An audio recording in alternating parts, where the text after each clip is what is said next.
Hey guys, welcome to the Shoot Biscuit podcast. I'm your host Shane Hinton, and with me is my very old apprentice Alex Whiteley. He's in the background producing. This is I think it's the third instalment now of Reduced to Clear Biscuits. I'm here with Luke Allen and Alex Yousefi, the young directors, directing Reduced to Clear, which is all very, very, very exciting. How are you guys? You all good? Yeah, pretty good, thanks. Yeah. It feels like it's been way longer than 2 weeks for some reason. Yeah. It does, doesn't it? I mean, last week we had, not last week, it was 2 weeks ago, we had Simon Fisher Beckett on, which was amazing, wasn't it? Yeah. It was, yeah. Yeah. And now we've got another member of cast. Guys, I'm sorry. We can get if you want. I mean, I'm really sorry about that. Like, we've got Simon on the line there. I mean, great to be here, guys. With Simon, it's great, but we're not hitting the mark at all. Great to be here, guys. He knows you mentioned my name yet. That's all. Is this what you do? Just like freeze people out just before the show? Oh my god, this is going to be a great show. I can feel it. I mean, I can sense these things. It's going to be great. Yeah, thanks. All right, great. Well, it's been a pleasure to be here, guys. And Right. I'm done. So glad I made the effort to make you coffee today. It's great. I really need that, don't I? And there's Winter. There we go. Okay, yeah, great. Yeah, it's going great. So what I was going to say was Luke and Alex have brought another amazing guest with them. No, it's too late. It's too late today. Oh, God. It's been a while since I've laughed that much on a podcast. Oh, God, I'm crying.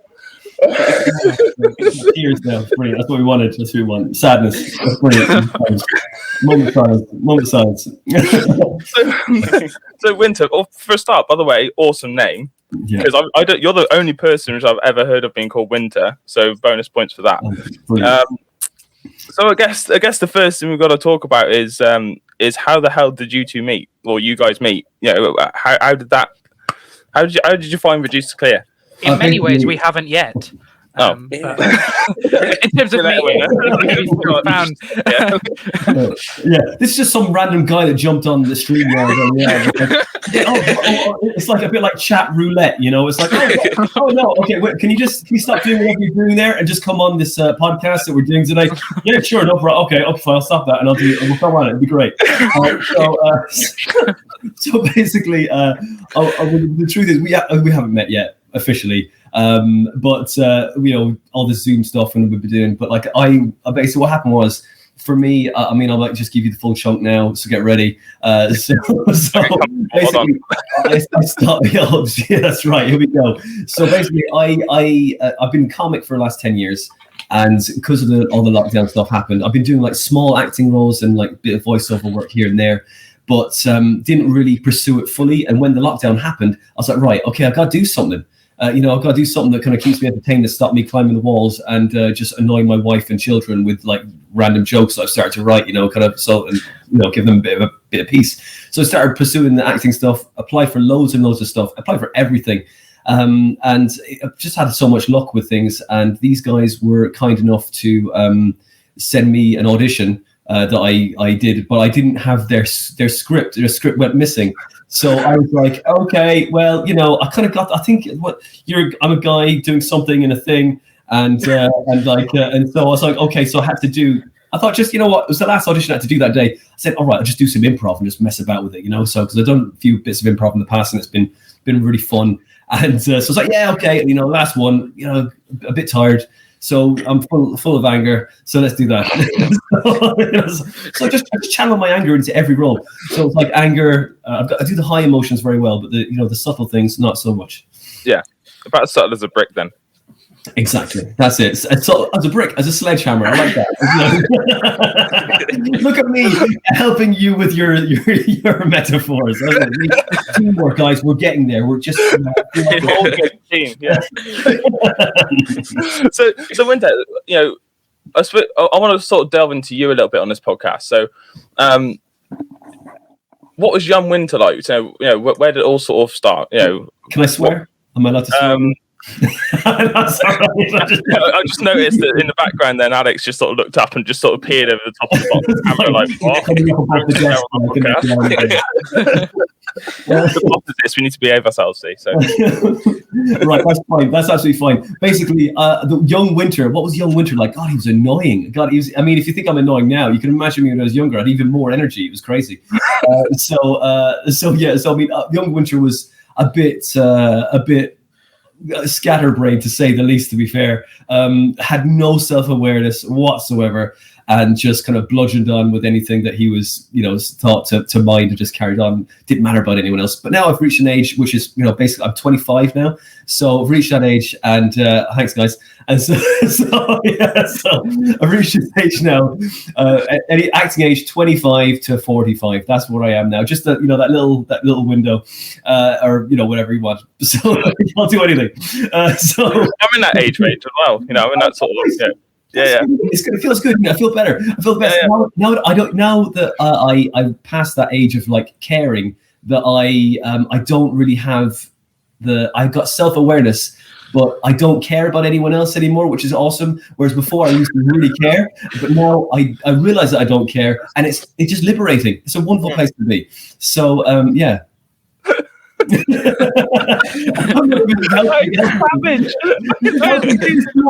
it too honest? I don't know. Is this too much? No, it's fine. It's good. Am I oversharing? I suppose having that kind of attitude in life anyway kind of helps with a lot of things, but also the comedy factor. It's not really caring what anybody thinks and things. It obviously helps with acting, doesn't it? I guess it's just sort of it's part of it. I mean, one of the main reasons why people don't do stuff is because they're scared of what people's going to think of them, Yeah. I mean, don't get me wrong. Like a lot of people you see kind of go from, because my foundation is comedy, and so don't get me wrong. When I first started that, I was like, I'd all of the confidence and none of the skills. I was like, yeah, here we go. And they're like, okay, that's awesome. But what else you got? You got energy. That's it. But then as the time went on, it sort of built up and then just gave you confidence to do other things. It's like, but it's all everything comes up together, like age, like experience, and then also with the acting stuff. I was like, oh, maybe I could do this. Let's see if I could. And also, don't get me wrong, young Winter had an awful lot of self-loathing. I mean, this is it. Like, and so as I'm going through stuff like doing podcasts. I do a podcast, The Comedy Defect, and even doing this, right? You go to edit something, and like you're doing a link for a podcast. You're like, oh, I've done this 40 times now. This is enough. I cannot do this. And in the end, I've reached a stage like, look, and I'd even say it on the thing. It's like, right, this I've done something. As I say, this thing has done 40 times. And I can't do it again. So this is how this link is going out today. And enjoy the podcast. I've started pre-recording a lot of the links for my shows. It's just, but yeah, I know what you mean. It's like sometimes you're autopilot and you can just say the first word and you're off. Other times, all the words are there, just not in the right order, and that's I feel that because even doing this podcast, I actually struggle leading and hosting these sort of things. I have to really think about what I'm doing. Al, it comes completely naturally. He just gets in front of a mic and that's it. He's in his element and he's like a god. He just sort of he can just keep going. Honestly, like you have to. I get Al to throw you a link to one of his. He does this. The Gauntlet. He's called it the Gauntlet, which is basically a series of tests for people that do podcasts. And it's just about thinking on the spot and and sort of rapid fire thinking, just keeping the audio going. And yeah, I can't do it. I to this day, I've been doing this podcast now for 2-3 years, something like that. And I was doing a Thorskin podcast before with Al, and I still haven't done a gauntlet because I refuse to do it because I'm rubbish. Like, there's no point. Like, so you've warned. I think you've both warned me that my invite is coming, and it's scary. I'm scared. I just because I'm so old, because I'm so like sort of in the woodwork now with the biscuit. I think I've managed to get away with it. And I'm quite proud of that, and I'm happy just staying exactly where I am. Like, I don't want to do the gauntlet, but you're right. I mean, it's sometimes you do need sort of that bit of encouragement and a bit of sort of like what Luke said. It's that buzzword, isn't it? Sometimes that just gets you going. And do you know what I mean? I mean, I personally need Al to kind of bounce off, if you know what I mean. In the same way, I guess, as Carl Pilkington and Ricky Gervais, I suppose. Yeah. Carl on his own is probably not as funny as when he's with Ricky. Well, maybe it's the other way around, really. Maybe.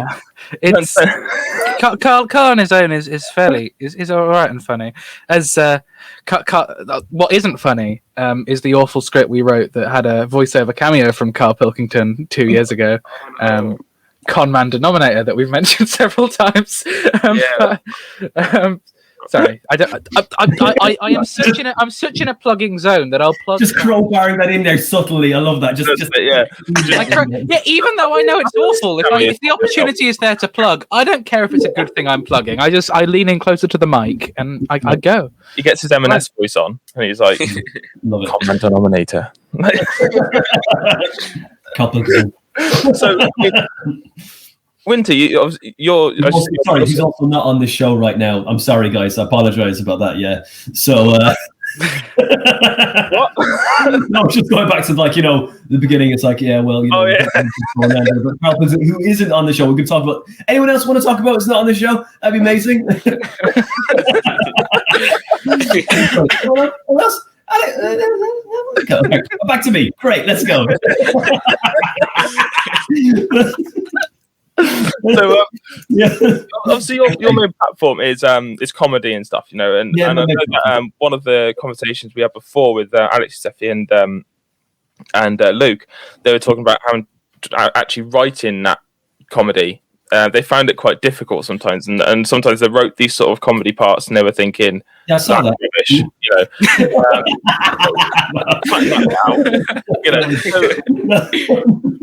It's that same sort of thing with your sort of comedy experience and stuff. Do you sort of sit, you think stuff, write stuff down, and you think to yourself, "Well, that's rubbish. That's going in the bin."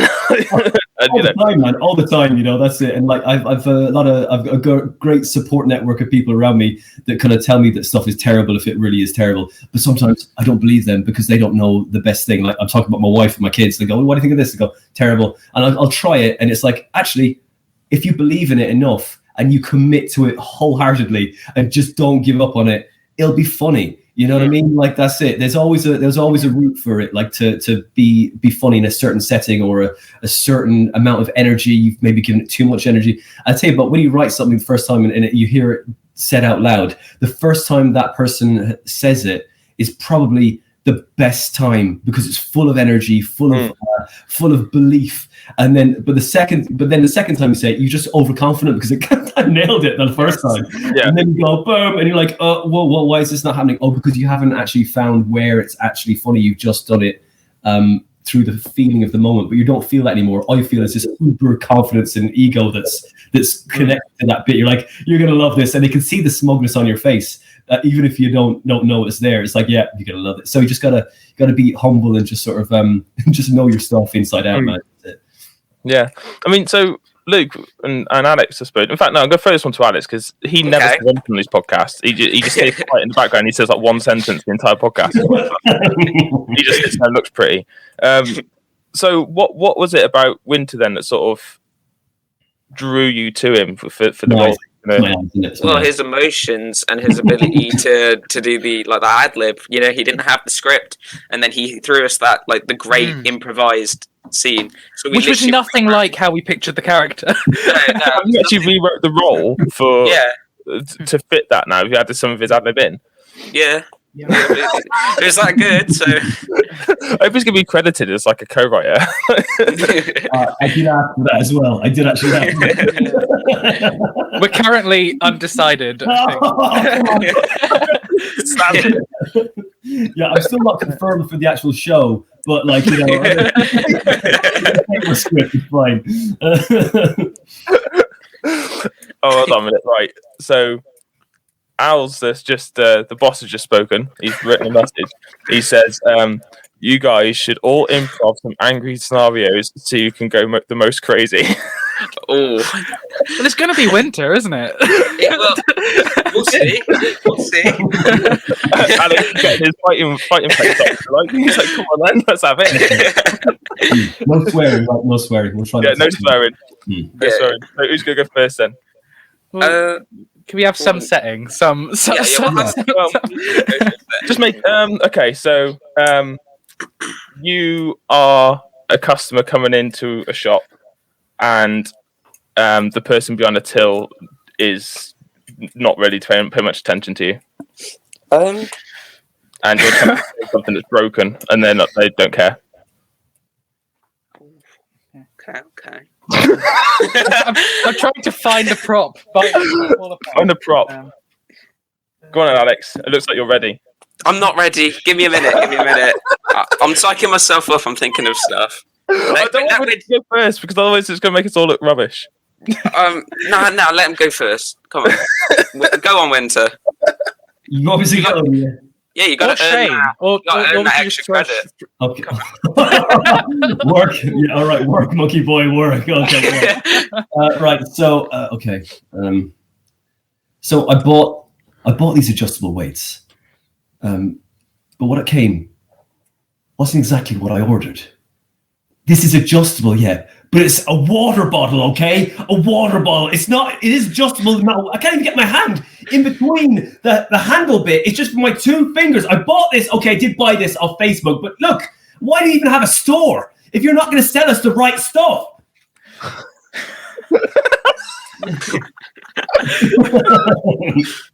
Right, true story, guys. True story, yeah. I found some actual real life emotion coming out then. Yeah. Instantly regretting having Winter go first. Okay, so I'll set some scenarios for you. Alex, Alex said they cut your hair too short at the barber's. Okay. Oh, right. Okay. Give me a minute. Oh. Ah. All right. Okay. Getting into the zone. Pretend I'm the barber if you want. Are you joking? What? I don't. Don't you like it? Are you kidding? I only said take off the bloody sides. Well, that's what I've done. You've taken all of it. You got a bit at the I'm never front. coming back here again. Well, I'm sorry that you didn't like your haircut, but you know it's what you asked for. I want my money back. I want my money back. You're not having your money back. I want 2 loyalty cards, and I want my money back. And I want to speak to your manager. I don't want to talk to you. Go out. I'm the owner. Out. I can't order me out of my own barbers.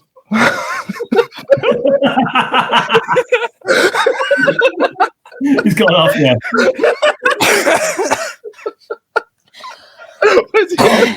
There we go. That was good. My mum came in the room. She didn't know why I was being so loud. And it worked because it looked like I left the shop. All right. That's genius. Right then, Luke. Yours is you can't get Love Actually out of Vietnamese. Calling upon my Richard Curtis passion.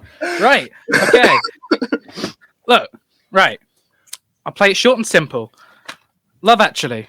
I bought this. Come to sit down.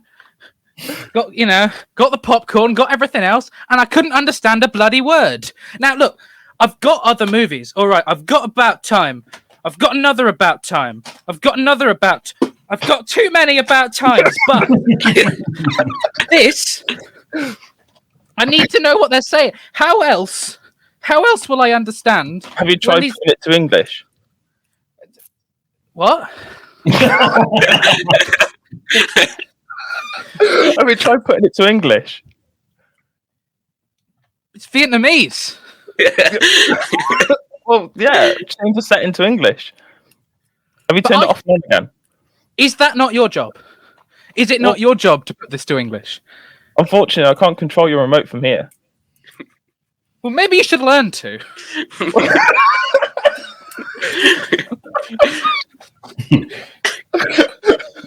just going to check that all of my about times that I threw are all right. Okay, so apparently mine is they gave me a latte and not a mocha like I asked for. That is actually really annoying. So, excuse me, my coffee's wrong. It's wrong. Do you want one of us to be the... Well, whatever. It's, I wanted a mocha. Hello. Well... Hello. Hello. Hello, I'm the customer. Hello. Yeah. Thank you. Yes. You've given me a latte and I wanted a mocha. Well, I've given you what you asked for. I don't... Look, taste it. Taste it. Go on, taste it. What's that? Good. It's one of my best. What is it? Well, it's. If you say coffee, I'm going to throw it at you. that was a much. Yeah. Well, I wanted a mocha. All right. I wanted a mocha, not a latte. I mean, how hard is it to? Mocha's got chocolate in it. Latte hasn't. How is it? How have you managed to mess that up? You got one job in the world. You got one job to make my bloody coffee, and you've managed to muck that up. Are you joking? In a way, the latte is worth more, so we did you an offer. I want to speak to your manager. Well, Manager Winter. There we go. I'll pass you over. Okay, right. So I'm the manager. I am the manager. So, let me get it straight. You wanted a mocha. I wanted a mocha. Yeah, but you got a latte. Yeah, but I wanted a mocha. Yeah, but as my assistant manager said, Luke, he said that you obviously get more milk for that money, so really we should be charging you extra. Well, I wanted chocolate, not milk. Oh, you wanted chocolate? Would you want a hot chocolate then? No, I wanted a mocha. That's what I asked for. So you just want everything, don't you? You want coffee and chocolate. I do want everything. So I'm the paying customer.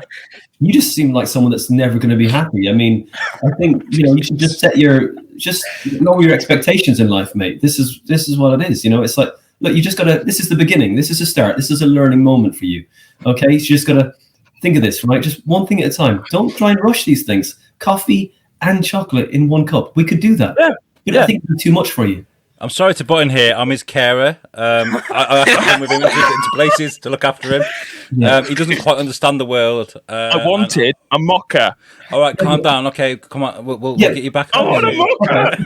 Okay, you're his carer. It's nice to hear his carer, but the thing is, you're his carer, right? So you're giving this guy who needs to be looked after coffee. So you're stimulating this guy. So do you need someone else? Do you need two people to care for him now once he's had coffee and chocolate? Right, listen, right? He's half canine, okay? Dogs are allergic to chocolate, right? You can't have the chocolate, right? Hold on, did you ask for a mocha again? No, wait, did you ask for a mocha? Shane, you are not supposed to be... He wanted a mocha, but he got a latte. So look, we've helped him out because we saved his life, technically. You should Shane. We're heroes right now. Me and Luke and the other guy who got a bad haircut are heroes. You are just a carer. What's your name? I'm going to call the NHS hotline right now, and you are going to get reported. You're coming with me. Star taken off your card. You might be a 2-star right now, but I'm going to make sure you're going back to a 1-star. Okay? Do you understand? Now get the glove out of my store.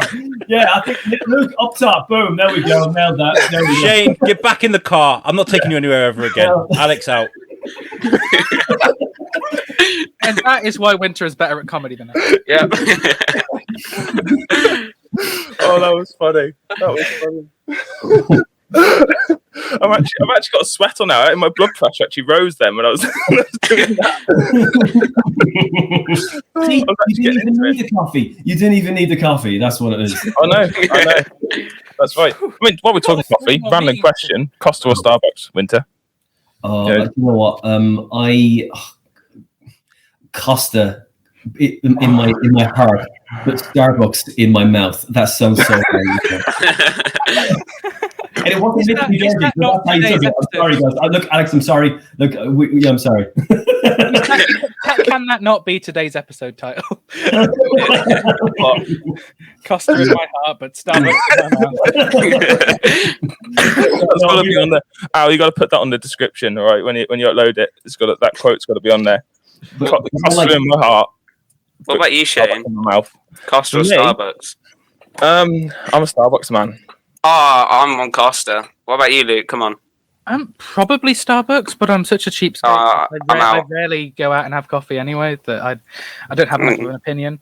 I got a box here at home of Aldi's own mocha. It's pretty good. Yeah. Whoa. That's a trigger word for Shane.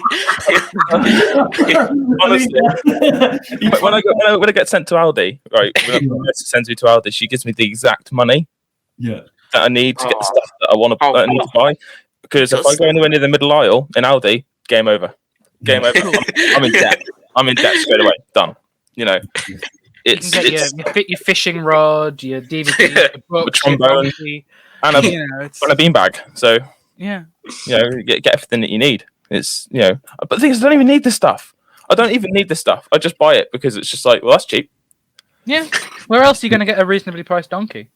Yeah, the middle aisle of Aldi. Look, the water levels are going to rise pretty soon. I think Aldi are far ahead of the curve here, so you can buy a canoe down there. Isn't that amazing?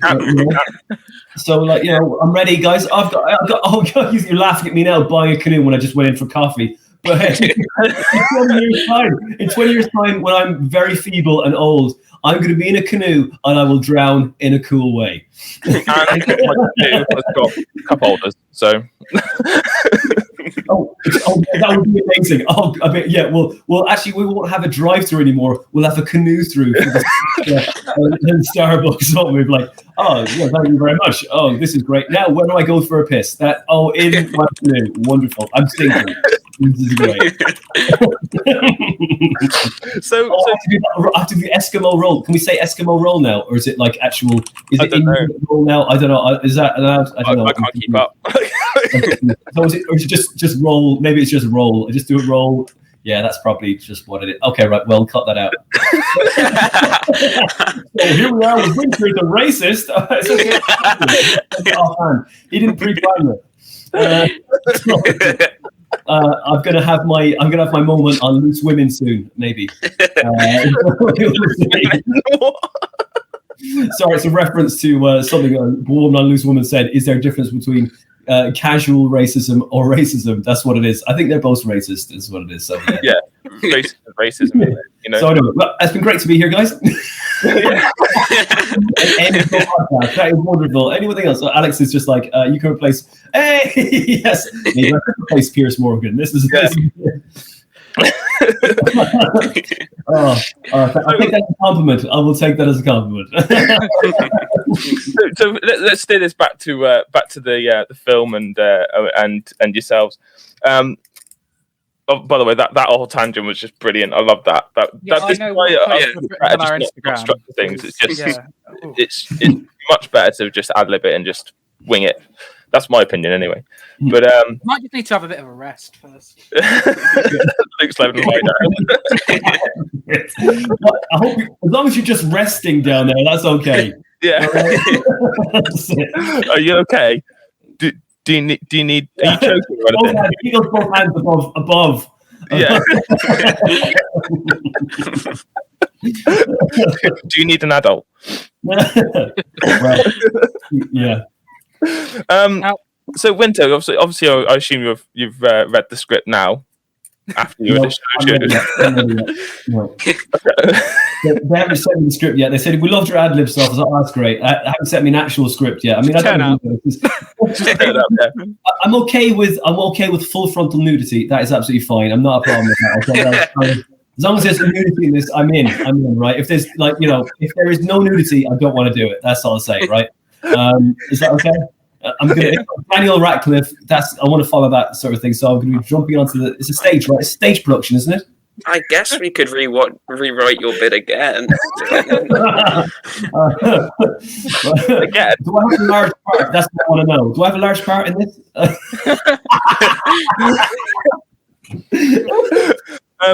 It's up to you to decide. It's up to the public to decide if I have a large part or not. It's not for you guys. I guess we're just doing this thing. I'm just in it.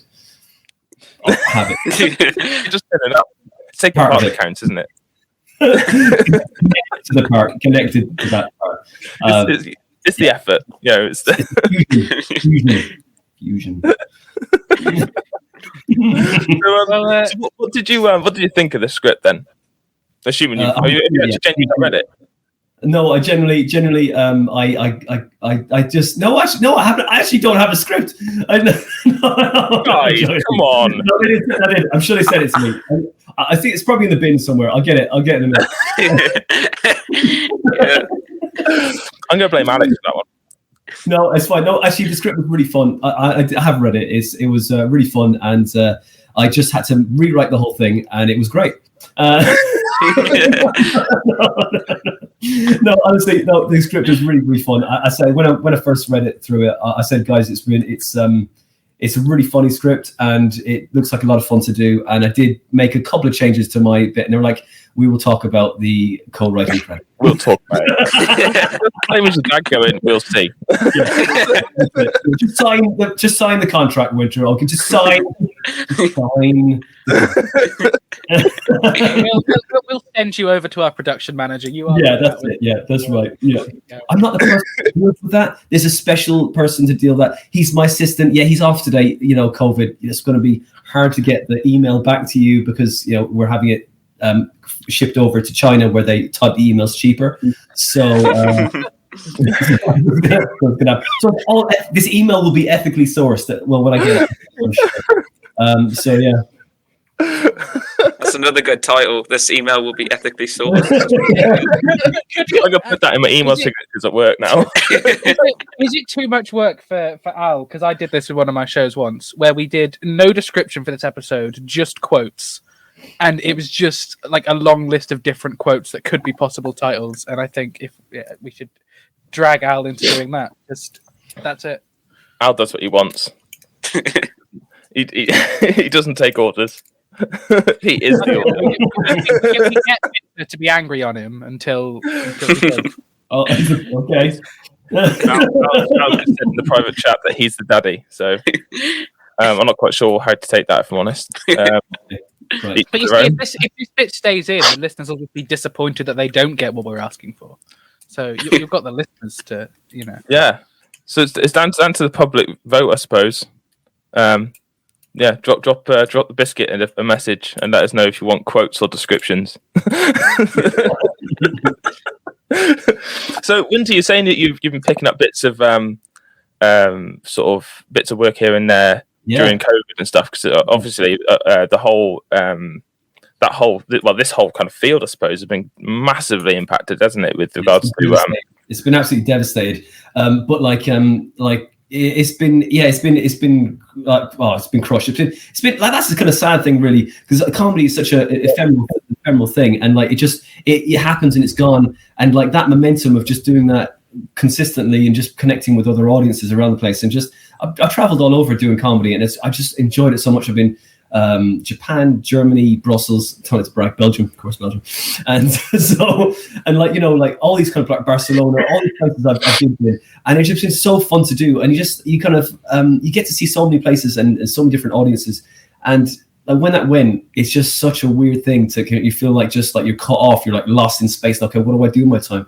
But I've had so much luck, and I've been blessed with being part of this project and many others. I've done loads of VO projects recently.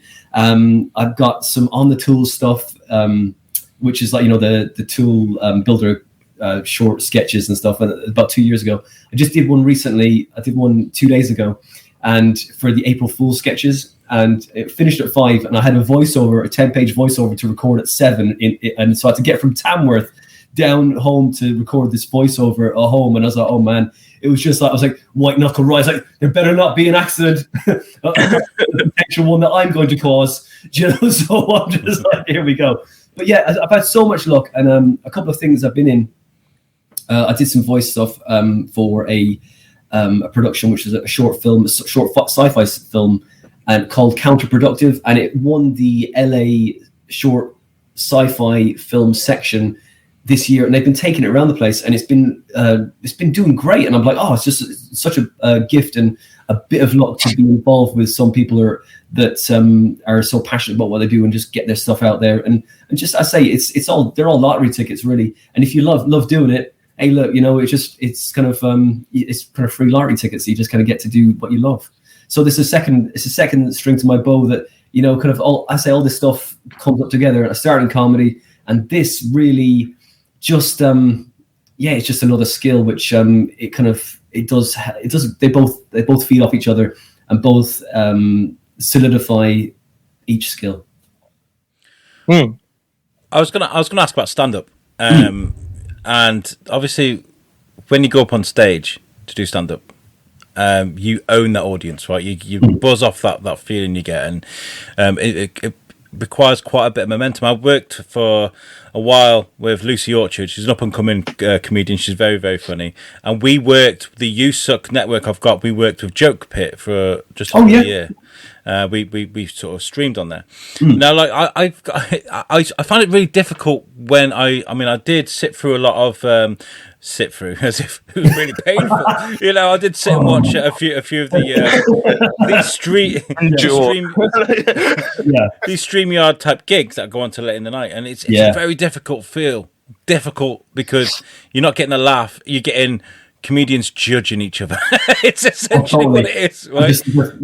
I mean, and also, like, you know, you kind of like, what happens is that because we're all online, it's like, you know, it's like when if you ever watched a film recently where you kind of had your phone next to you and go, oh, I'm just gonna, oh that's a great bit, I'm just gonna check my phone, no messages, and then you just get so distracted. So when it's online on your computer, that's the thing where you get distracted the most. And so all these comments that come up on the side, so they're all the audience are just commenting on each other's comments, and they're not even mentioning the act. Sometimes they're just getting carried away in their own little chat room, you know. We're like, well, guys, I don't even need to be here. You just carry on chatting to yourself. Sometimes it'll be about you.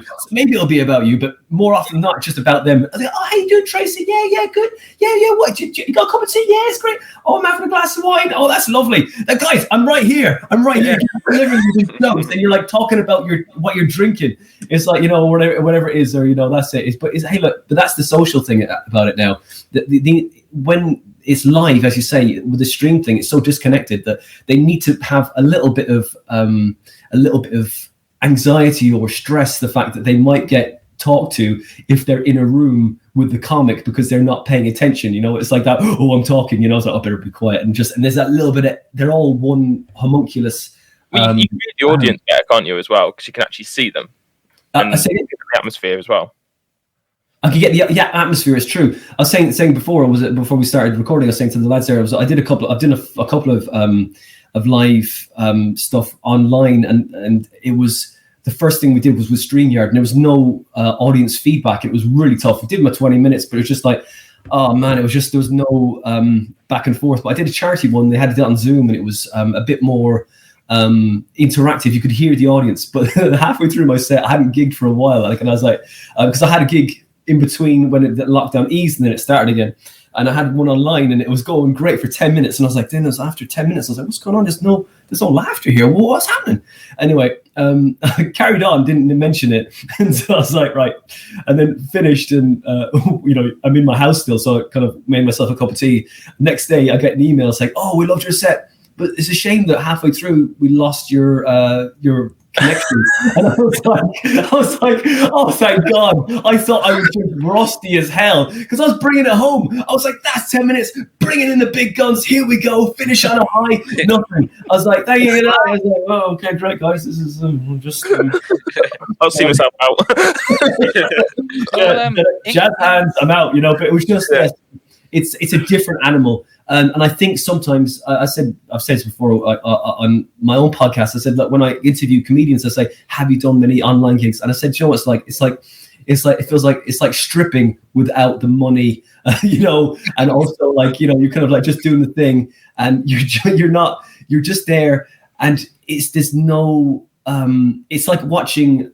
It's like you're scrolling. You've logged into your computer and you're watching, for some reason, a random home movie of somebody telling you about their lives, and you're like, "What? Why am I watching this?" This. Why would you watch a whole movie about someone else's life? Unless you went to a comedy club, right? Oh, it's going to be jokes. But it just feels, because you're seeing their house, don't you? You're like seeing their whatever room they're in. Yeah. That was my cue for Shane, by the way, not for you to shut up. That was you. We've told you. The real guest is coming on in a second. Yeah, Winter Dominus. Yeah, right. Yeah, Winter Minimus, maybe. I don't know. Where are you now? With that, and then are you still in Skibbereen, or where are you? No, I'm based at the moment in about 6 miles from Watford, which is Hemel Hempstead, if you know where that is. Okay. So that's where I am. Don't like to brag, guys, but it's a hell of a lot cheaper than London or anywhere else around the surrounding areas. 40 minutes to London. I could buy KFC every week. Whoop, whoop. I was going to ask you, because we were talking before we hit record that you're from my Skibbereen. Dad's neck of the woods, Skibbereen, and I've spent a lot of time in Bantry. I know how remote these places are. For somebody that wants to go out there and make a name for themselves, is it a case of getting out of there? Just get out of there, because I know what it's like. My brother hates Bantry. He's lived there all his life, right? Because there's nothing there. Well, so is the goal to get out into the lights? I think that, like Grim Linehan is from Skibbereen. That because if you ever watched Alan Partridge, he's in that part when all the producers from RT come over, and then they sit Alan down and says, okay, well, what ideas you got, Alan? And he says, right, okay, got all these ideas. And he says, where are you from, Graham? He says, I'm from Cork, Alan. And Alan says to him, whereabouts in Cork? And Graham says, you'd never heard of it, Alan. And Alan says, try me. And he says, Skibbereen. Alan's like, I never heard of it. So it's the most well-known, unknown place. Like anyone who loves their comedy, will know this. Like, I've had it's a comic test, do people come up to me, go, oh, Skibbereen, of course, that's where, yeah, but that's it. But I'm from that small place, and do you know what? When I was growing up in Skib, there was like that's the cool kids call it Skib. So because it's just too long. People, it's like my name. My name is too long, so I call myself Winter Dominus everywhere on internet, Twitter, every handle, a whole lot. There's a plug for you, Luke. There you go.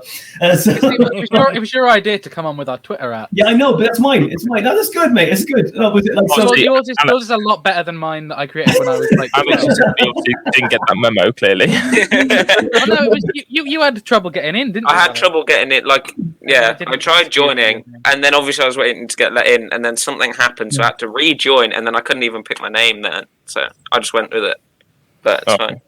So do you want me to continue talking about Twitter? So tangent off, I don't mind. I can come back to this. Was it? So I think this now from this place I'm from, Skibbereen. There's when I grew up, there was 36 pubs in the area. Bantry, a lot of pubs, right? Don't know how many there's left there now at this stage. But 36 pubs, right? So there wasn't really a lot to do. So I spent my youth just getting smashed and just kind of Murphy's. Yeah, everything, man, everything. Just having fun. Just Linden Village was the kind of the bottle of cider at the time, and we just do all that kind of stuff. And so I wanted to get out of Skib. So when I was doing that, I knew I don't know about you, right? When you're in school, do you have this, right? You kind of go to school and you have no story whatsoever, but you go to see your mates at the outside the school and you're chatting away and you're like, nothing's happened. But for me, before I went down there, I'd rehearsed what I was going to say in my head, some great stories or some stupid stuff that happened to me over the weekend or even that morning, or I just had nothing had happened, but I brushed my teeth, but I had all the energy and just craziness. But one thing, I wasn't allowed sugar when I was a kid. Because my mom was like, right, looking at everything. Oh, Weetabix, the least sugar ever, but it had sugar in it, so I wasn't allowed that. I was allowed shredded wheat. I wasn't allowed Weetabix. But so anyway, so I go to the courthouse and outside the courthouse outside of school, and we'd just be chatting, talking about stuff, and in the conversations I'd have callbacks within the riff or the conversation, And like, and I'm like, oh, and then one time I was in Skull. You know Skull? No. Right, Skull is like, so Skull is like, is a small little town about 20 miles from Skib. I was out there one time on a weekend, and this is when I realized that I wanted to do something that made people laugh. But in Ireland at that time, there was no route to it, because there was no open mic circuit, there was no, you know, middle semi-pro or to pro. I mean, there was a pro, there was no kind of like, I didn't see the path. So I went to a pub in Skull called Hackett's, and it was a tiny little pub, and I had like all my stories preloaded, because I tell them on the weekends, you know, there's a house parties, whatever it was, and so, you know, we kind of all kind of hold court and just like have the crack with everyone. And so I went out to this pub called Hackett's, and I had a few drinks, and I was right. I had my stories loaded in the right order for some reason. That night, I was just on it and having fun. And there was a table of people in this Hackett's, and I just unleashed my entire repertoire of stories on them. And when I finished, they just burst into spontaneous rounds of applause. And I said to my mate, I said, did you see that? I said, how can I get this? How can I do this again? I was like, what? I was elated. I was like, where do I go with this? Like, you know, but there was nowhere until I was like, right, okay. I thought maybe at the beginning I maybe want to be a presenter, but there wasn't a personality. I couldn't write my own stuff. I had to do someone else's stuff. And then, so I did went through it, and then did more like stand up. I did a couple of gigs, did about 30 gigs, and then life got in the way to earn some money. And then I kind of came back to it. I did that in 2003 on the 12th of July. 2003 was my first gig. I did 30 gigs, and then kind of had to do something to get my life in order, because you need money to pursue anything. And then so came back to it again, and I went really hard at comedy from 2010 to 11. And that was it when I first started. I think it was around March, my first gig back, and I just hit it really hard from then on. And I just you know, I got good, because you can only get good quickly in this country, I feel, because there's so many gigs. Or if you go to America, like New York or somewhere like that, or somewhere there's a big population, so you can just gig every consistently, and you can improve a hell of a lot quicker. Like, and you can shake off a bad gig and just get to the next one. Because in Ireland, like, I did a couple of gigs in my hometown. There's a guy called Michael Mee, excellent comic. He's just been going for a long time, and he's a very, very funny guy. And he'd go for years, and I was just like kind of cutting my teeth. I was doing like dressing up and weird stuff, doing French accent, Scottish accent, Australian, anything that made people laugh, you know, put on a moustache, you know, whatever it was, just anything. I just didn't know what it was, just trying to find my feet. And so I was in there, and we did a gig in Skibbereen, and he was closing, and I was just doing a bit at the top, you know. And he said to me at the end, he said, "Do you know what? Skibbereen just isn't ready for you yet." And that was when I was like doing my first 30 gigs, you know, like it was years ago. But you know, it's like, man, usually people on the circuit are so good, you know, and so friendly. And if they're not nice to you, that's fine, whatever, you know. But there's always going to be the odd exception to the rule. But that's fine, you know, because stand up is so hard that you can get yourself really locked into like a cycle of, you know, just despair and bitterness and anger, and you don't realize you're in it. You know, you kind of go, oh man, just because it's so hard. It really is. It's like, it's hard, like, because acting is hard, yeah. But I think that stand up is just the rejection you experience in that. It just stands you in good stead for anything. It's just great. It's really. What's been like your worst gig? Oh, the worst gig. Okay, I've got that loaded in my mind. Was it? Yeah. So that worst gig was only when I first started going. Like, it was in Galway, and it was in a place called the Roisin Dove, and it's a lovely room. It really is. I've told this story before. So basically, there was the guy headliner was on the bill was a Canadian comic called Angelo Saroukas. You might have seen him in some gangster movies. He's the guy in the back. They go, "Hey, you know, watch out for Tony," and he's just like, you know, one of those. He's brilliant, very funny guy.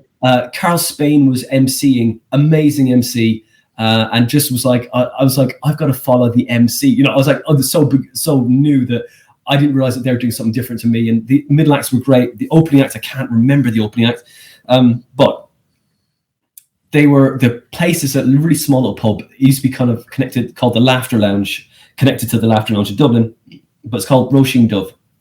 So I went down there and I say, done 30 I'd maybe done 15 gigs, right?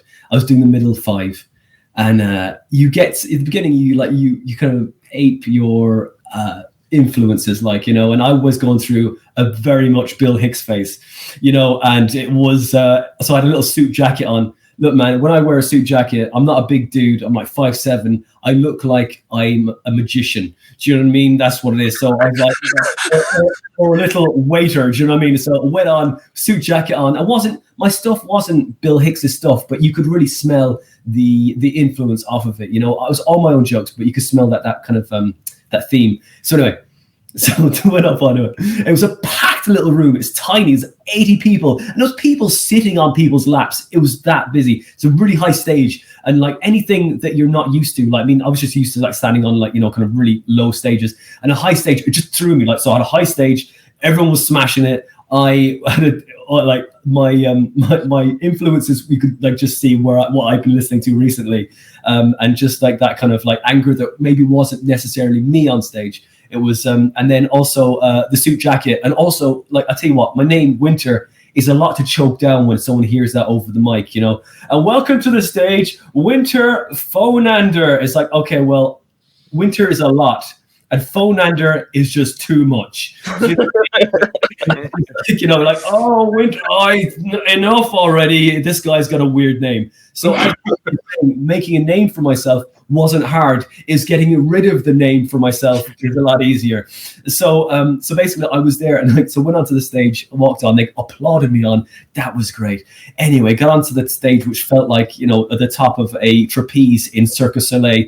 Got up there, and then just kind of went through my 5 minutes, and to absolute silence.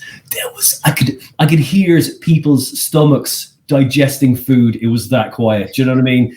And it was so depressing. Like, and then anyway, it felt like 5 hours. It was ridiculous. So I came off, or I just stopped talking, I think, at the time, and to absolutely my own footsteps. They didn't even applaud me off. It's just like kung, kung, kung. It was tough. And that night I did not sleep, but I stayed to watch the headliner, which is the most important thing to do if you ever want to do comedy.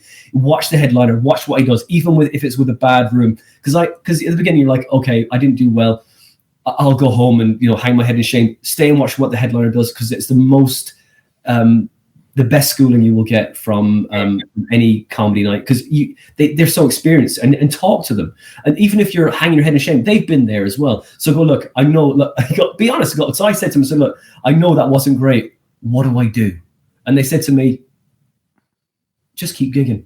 Is it quite an issue when you're doing acts, when you're supporting a headliner, or if you're becoming an opening act, or all the rest, when the audience have come for one person and you're like, is it a lot harder to win the audience that way than if you were doing an open mic, or if you're doing your own gig? Oh, like, I mean, in fairness, right, the thing was with when you're supporting a headline act, depends on who they are. I mean, if like or where you are. I mean, in fairness, we'll generalize it, but it's like every gig is different, right? And every audience is some people might never have heard of the main headliner, you know? They might have just come because they trust the promoter to go, this guy always brings great acts down, so we're on board. And that is a gift, because then the audience are invested and they know whatever's going to come is going to be good, you know? Whereas sometimes a night might start up and you get different audiences coming all the time, so you have to win those audiences over again and again,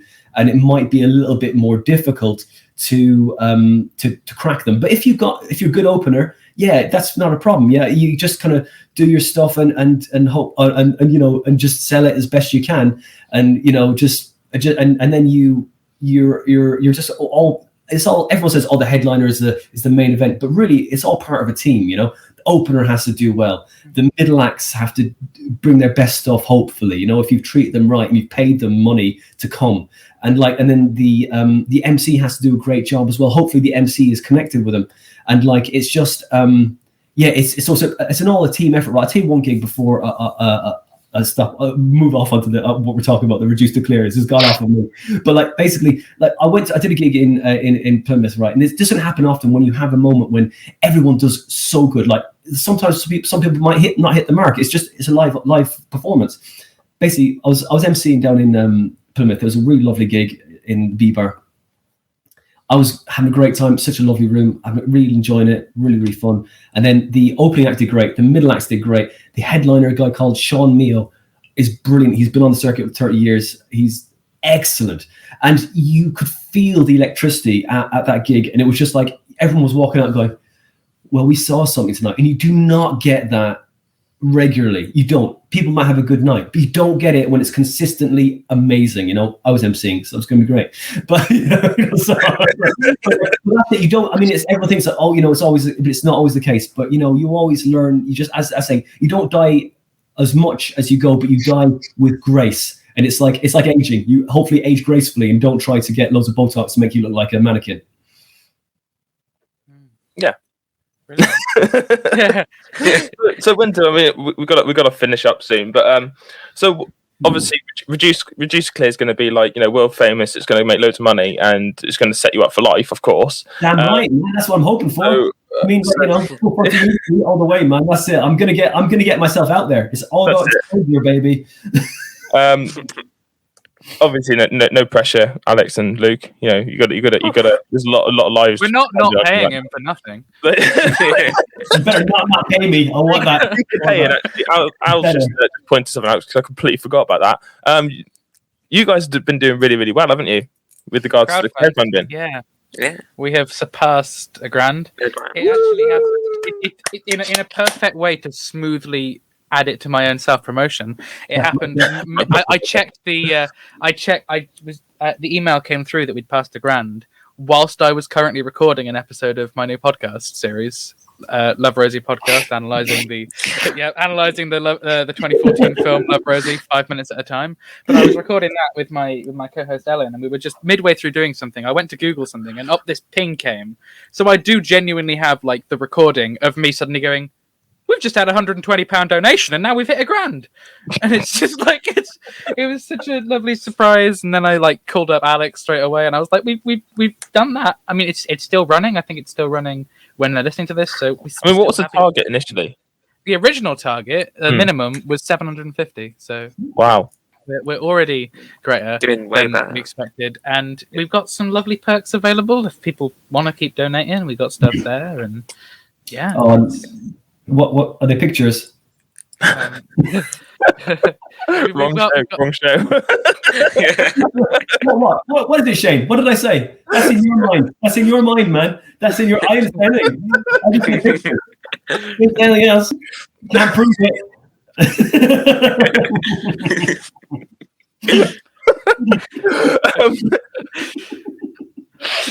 I'll tell you what, I could sit with a podcast with you, Winter, for ages because I wouldn't say anything. All you'd hear was me just going. This has been the most fun yet exhausting. It has. This has been great. We've got a meeting with our storyboard artist and one of our art directors later today, and I've got to like. Go for a lie down. Yeah, I've got to go back to my now. Hands. I mean, I'm going to stick my neck out a little bit here because I'm a little bit out of my jurisdiction, but I'm pretty sure that Al would happily have you on You Suck, which is a bit more of an R-rated show, and you can get a bit more gobby. Great.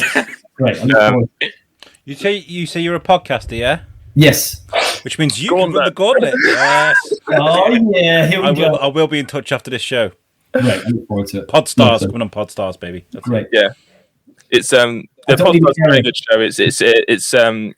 It's a lot more R-rated. It tends to be hosted by Al and his American co-host Tom. Cool. It's a brilliant podcast.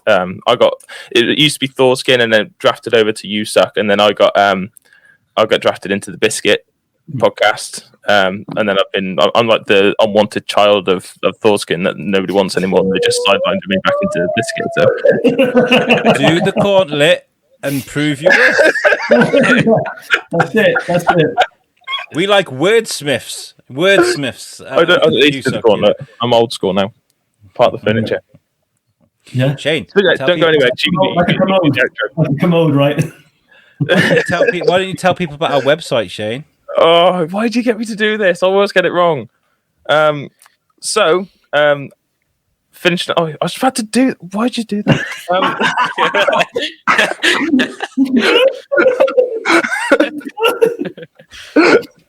Well, don't do that to me, man. Don't do that to me. Where's it gone? God's sake, Al. Where's it gone? I've lost it now.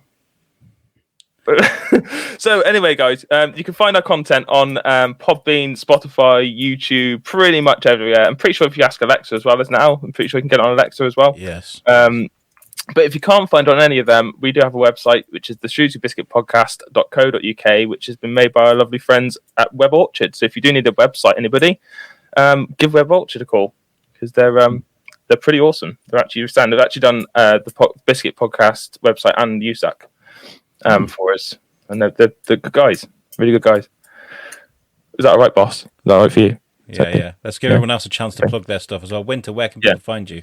You can find me on Twitter. I'm there at Winter Dominus. I'm there on Instagram at Winter Dominus. I'm everywhere with the same tag, which I'm learning, which is probably easier to help people find you, because I've had like multiple tags for different things. I also don't just go with something stupid like Llama Bottle Zero. It's different, right? Llama Bottle Zero. I mean, that's good. I like it. It's that you're the only one, aren't you? Yeah, I'm not quite. I don't Apart think I need Llama Bottle One. Like, It could be worse. It could be Rice by Daylight. Yeah, all right. I knew that. I'll get it sorted. sort it out.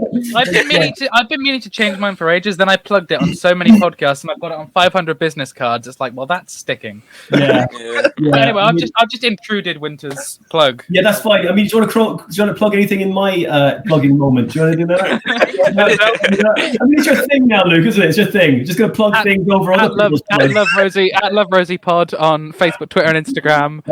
Every Friday at 6 p.m. we release the episodes. Check it out.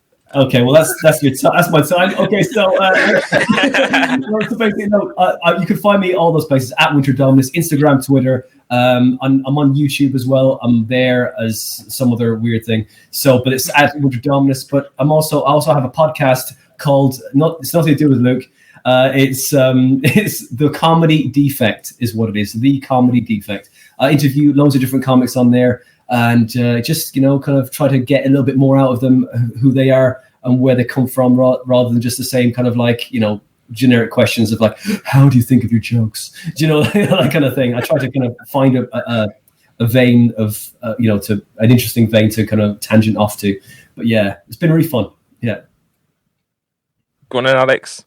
Go on. Oh, no, I've got no. You can't do this to me now. Go on. Yeah, all right, go on. Okay. So on Instagram, it's riced .by.daylight. I'm getting it sorted before the next one, because I can't do this every time, guys. I'm not angry, Alex. I'm not angry. I'm just disappointed. Disappointed, yeah. That's you need to get on that, man. You need to sort that out. Every time you do that, Alex, you've got to do a.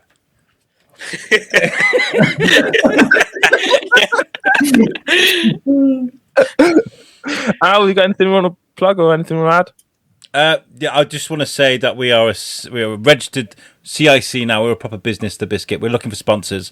So if any local businesses out there want to be attached to the Biscuit, there is now a form you can fill in on our website, so you can inquire about that, and we can have a conversation, because we need to keep the show sustainable, so we don't charge ridiculous prices.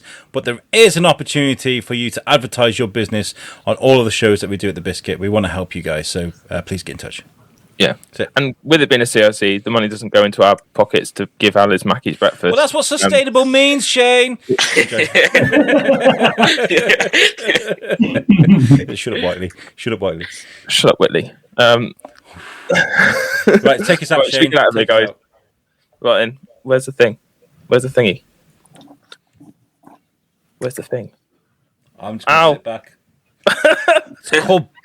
I can't find it. Thanks for having us on. Yeah, it's been a pleasure, guys. Peace out, guys. Pleasure. Bye.